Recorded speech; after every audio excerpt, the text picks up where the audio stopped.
Berita menarik hari ini di asoka.com Sabtu 11 Desember. Baiklah, seperti biasanya kita mulakan berita menarik hari ini dengan perkembangan COVID-19 di Sabah, di mana hampir 20% daripada 287 kes COVID-19 di Sabah hari ini dikenal pasti membabitkan kanak-kanak berumur di bawah 12 tahun yang belum layak menerima vaksin. Jurucakap perkembangan harian COVID-19 Sabah, Datuk Seri Masidi Manjun berkata sebanyak 46% daripada jumlah kes hari ini pula terdiri daripada wanita. Sementara itu, masih berkata kes COVID-19 di Sabah hari ini meningkat semula kepada 287 kes selepas mencatat jumlah terendah dalam tempoh 5 bulan dengan 263 kes malam. Sementara itu, Ketua Menteri Datuk Seri Haji Jinor mengumumkan kerajaan negeri menambah sumbangan daripada RM60,000 kepada RM100,000 untuk Kinabalu Press Awards pada tahun hadapan. Beliau berkata tambahan sumbangan itu adalah sebagai pengiktirafan kerajaan negeri kepada media arus perdana sebagai salah satu rakan kongsi yang penting dalam membantu menyebarkan dasar dan pembangunan yang dilaksanakan kerajaan Sabah. Tambah beliau lagi, kewartawanan yang baik memainkan peranan penting dalam masyarakat dan wartawan dapat mempengaruhi pemikiran rakyat melalui laporan serta mengubah lanskap politik sesebuah negara. Sementara itu, Haji Ji turut berkata kerajaan negeri bimbang dengan penutupan cawangan media seperti Akhbar Tertua Sabah, News Sabah Times dan pemberhentian pekerja kaki tangan media sebagai langkah penjimatan kos. Terdahulu, Haji Ji berkata ini adalah kali pertama beliau menghadiri majlis anugerah itu sejak dilantik sebagai Ketua Menteri Sabah. Sehubungan itu, beliau berkata dengan komitmen daripada kerajaan negeri dan rakan strategik Petronas serta Shell Malaysia, beliau yakin SJA dapat meneruskan penganjuran anugerah berprestij ini.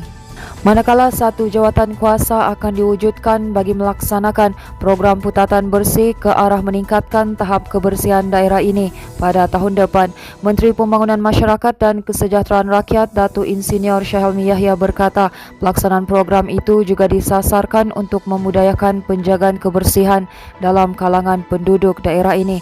Beliau berkata demikian ketika menyempurnakan Majlis Maulidur Rasul peringkat daerah putatan di Dewan Seri Putatan di sini semalam.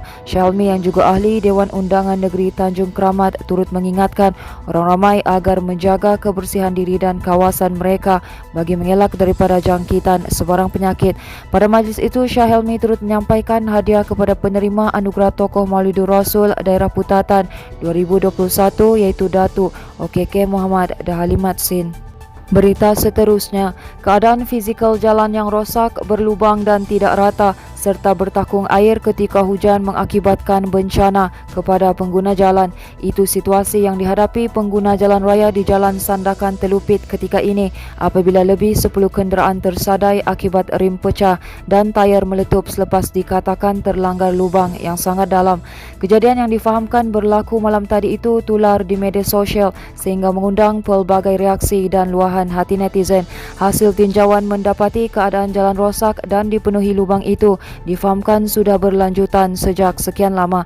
Namun kejadian malam tadi ternyata membuka mata banyak pihak, bukan saja perlu berhati-hati atau mengelakkan jalan berkenaan sekiranya perlu, tetapi sebaliknya pihak berkuasa dan bertanggungjawab perlu mengambil tindakan drastik termasuk membaik pulih jalan utama yang menghubungkan beberapa daerah di negeri ini dalam kadar segera. Sampai bila kita harus membiarkan perkara ini berterusan atau mungkin hanya selepas berlakunya malapetaka yang lebih besar sehingga membabitkan kematian, barulah tindakan diambil. Ini sudah tukar 3 tayar baru pecah habis. Aduh, ayah habis bungkuk pecah habis sudah punya tayar. Baiklah, ini merupakan berita terakhir dari kami, di mana seorang lelaki maut selepas dihempap sebatang pokok tumbang dalam kejadian di Kampung Cinerop Bunga Raya Keningau semalam. Ketika kejadian, mangsa dikatakan sedang melakukan kerja-kerja di kawasan berkenaan sebelum pokok berkenaan tumbang dan menghempap mangsa.